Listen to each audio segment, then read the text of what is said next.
E aí, tudo bem? Eu sou o Pedro Amaral Chapelin e hoje eu vim fazer minha apresentação sobre o projeto, sobre a proposta do meu projeto, para o projeto de extensão da Fisiologia em Ação. Então, como está escrito no slide aqui na minha apresentação pessoal, aquele dali sou eu, mas eu estou no quarto período agora de Ciência da Computação na UFPR, estou chegando aí na metade do curso, e desde pequeno, como está escrito ali, eu sempre valorizei muito a importância dos jogos no desenvolvimento das crianças e na educação. Tanto que eu acho que eu posso ser um exemplo disso. Eu acho que eu fui muito do que eu sei hoje, muito do que eu considero como importante, do que eu aprendi na minha vida. Eu acredito que foi muito em questão dos jogos na minha infância. E principalmente na questão da língua inglesa, né? Que eu tenho domínio assim hoje do inglês. Eu acredito que foi majoritariamente por causa dos jogos que eu joguei na infância, que no passado assim não tinham tradução. Então a gente tinha que pesquisar e eu acredito que isso foi uma forma de estímulo de conhecimento, mesmo que indiretamente. E eu sempre quis ser desenvolvedor de jogos, né? É o meu sonho, como está escrito ali, desde criança, assim, eu sempre quis criar o meu próprio título, alavancar o Brasil, assim, para a indústria, pra participar dos eventos grandes de divulgação. Sempre quis que o Brasil ele tivesse uma visibilidade maior no mercado de jogos, porque eu acho que o Brasil ainda está muito fraco e que a gente pode utilizar muitos dos nossos recursos para fazer jogos que podem alavancar a educação e o desenvolvimento, por exemplo. Aí nas minhas habilidades, como está escrito ali também, eu entendo muito de linguagem de programação, né, tendo o melhor conhecimento das linguagens C e da linguagem Java, mas eu acredito que o meu curso ele me ensinou muito a aprender. Então, por exemplo, mesmo que eu não saiba uma linguagem, por eu ter aprendido muita coisa sobre o comecinho do comecinho da programação, principalmente a lógica, eu tenho muita facilidade em aprender outras linguagens, outras coisas assim. Por exemplo, se eu pegar uma outra linguagem nova para aprender, é o mesmo conceito que eu já aprendi. Eu sei os conceitos, eu só preciso meio que eu sei o significado da palavra, eu só preciso traduzir ela para outro idioma. Aí, além de programação e softwares e tudo mais, eu sei muito bem de ferramentas de divulgação, como de design, como eu estou usando o Canva agora para fazer essa apresentação, o Photoshop, o Figma que eu uso bastante para programar também. E eu também tenho bastante experiência em produção e edição de vídeos, como eu vou fazer agora com esse vídeo, vou editar ele no software do Sony Vegas, que eu uso desde que eu era pequenininho, quando eu estava querendo gravar vídeos para o YouTube. Aí eu aprendi, busquei, corri atrás e agora eu nunca esqueci de como utilizar ele. Sempre que eu preciso editar um vídeo, eu utilizo o Sony Vegas. Aí eu posso editar vídeo para celular, editar vídeo para computador, igual eu vou fazer agora para postar no YouTube. Enfim, eu sempre tive essa experiência a mais. Ainda mais no meu outro emprego, que eu trabalhava bastante com divulgação também, né? Trabalhava numa assistência técnica. Aí a gente precisava divulgar o serviço de uma maneira muito inteligente, assim, que atraísse as pessoas. Aí, com isso, foi só alavancando a experiência, né? No geral. Agora, sobre meus principais projetos, que eu considero importante de colocar aqui nessa apresentação. Primeiramente, com certeza, é o meu jogo que eu criei que chama Blocks. Que o Blocks, ele foi feito para a disciplina de Programação 2 no meu curso, né? E ele é muito parecido com o Candy Crush. Assim, ele é igualzinho ao Candy Crush. A gente teve que programar ele do zero para a disciplina, mas eu acho que ele é muito importante porque ele foi o projeto assim que eu mais me dediquei para aprender lógica de jogos. Então, tipo, a lógica de jogos é praticamente a mesma para todo jogo. Mesmo se for um Candy Crush, for um outro gênero totalmente diferente, um gênero mais educativo assim, mas a lógica é a mesma. Aí desenvolvendo eu consegui aprender bastante dessa lógica, consegui aprender bastante das ferramentas de fazer jogo. E eu acredito que isso nunca vai sair da minha cabeça, né? Porque eu sempre vou estar querendo fazer títulos novos. Aí com isso ajudou muito, assim, alavancou muito meu conhecimento. Tirando o jogo, eu também fiz o meu portfólio online, que como está escrito ali ainda não tem muita coisa, mas vai ter. E ali está o link dele, quem quiser dar uma olhadinha em como que eu alguns dados meus, não tem muita coisa como eu estou falando, tudo que eu me apresentei aqui provavelmente vai ter lá, mas eu pretendo encher ele de projetos, ainda mais de jogos, assim, no futuro. Então, agora eu vou falar um pouquinho sobre a proposta do meu projeto, que eu elaborei aqui.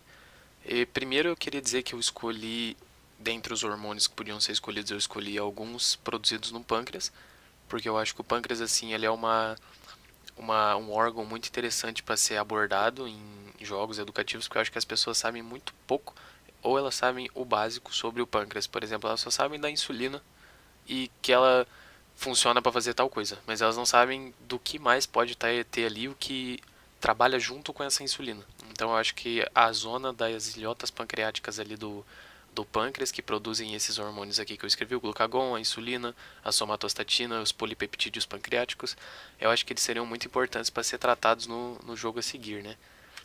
Então como é que funcionaria esse jogo? Primeiro aquilo dali eu trouxe uma imagem das ilhotas pancreáticas e eles funcionariam em um sistema de povoados, que nós temos as células alfa, células beta, células delta e os PP, responsáveis por produzir os hormônios citados anteriormente, né?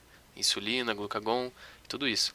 Então, seria tipo uma visualização assim, eu queria que os jogadores, os usuários, visualizassem essas células que produzem esses hormônios como povoados, entre aspas, como essas células bonitinhas aqui. Então, nós temos ali um exemplo de cada um, né? Aí o pâncreas funcionaria como se fosse um país, né? Como se fosse uma cidade, assim, entre muitas aspas, assim, falando, né? Um jeito bonitinho, assim, de representar. Aí como seria esse esquema desses povoados? Aqui eu trouxe uma imagem de um jogo que eu joguei na infância, que é o Age of Empires 3, mas é só para exemplificar o tipo do jogo, que ele seria visto de cima, assim, e os povoados você escolheria, o jogador escolheria qual povoado que ele quer ver, da célula alfa, o povoado da célula beta, o povoado da célula delta. Aí ele clicaria e daí ele seria apresentado a esse povoado, né? Aí nesse povoado, nessa vila deles, teriam várias atividades interativas que o usuário poderia interagir, né? Clicar. Aí seria tipo joguinhos assim fáceis, só para o usuário poder aprender mais. Cada joguinho assim ele teria uma informação a ser apresentada para a pessoa. Uma informação nova sobre aquele povo. Por exemplo, eu estou no povo da célula delta aqui, né? A célulazinha amarela. Aí o célula delta ele estaria fazendo atividadezinhas ali corriqueiras da vila.